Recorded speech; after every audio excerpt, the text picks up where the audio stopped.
Alleged Philadelphia mob boss Nicodemo "Little Nicky" Scarfo is in jail tonight following a ruling by a Camden federal judge. The judge revoked Scarfo's bail on a firearms conviction and ruled that he must now serve a 2-year sentence in federal prison.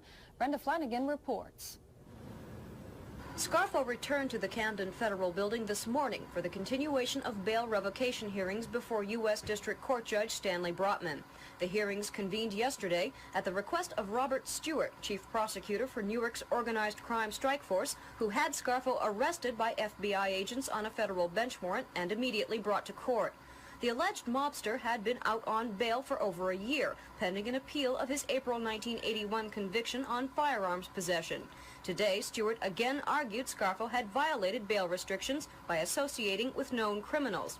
Stewart also implied Scarfo was connected to the recent shooting of Wildwood resident Joseph Salerno Sr., the father of a man who has testified against Scarfo several times. The prosecutor maintained it further endangered the public to permit Scarfo to remain free on bail. But Scarfo's attorney, Robert Simone, countered that the state had no direct proof of his client's connection to the Salerno shooting. Furthermore, he argued Scarfo had met with known criminals only on a purely social basis.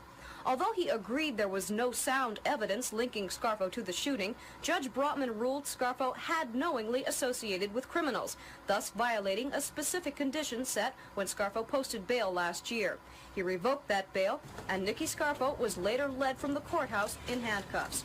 Afterwards, Simone told reporters his client's friendship with convicted felons was innocent, but that Scarfo will not appeal. In my opinion, he didn't associate with them. He saw them on occasion. That wasn't associated, in my opinion. The judge disagrees with me, and the judge is the law. However, Scarfo's firearms conviction remains on appeal. Officials say Scarfo will be taken for a temporary imprisonment to the Metropolitan Correction Center in New York. There, federal authorities will decide where Scarfo will serve his 2-year sentence. In Camden, I'm Brenda Flanagan.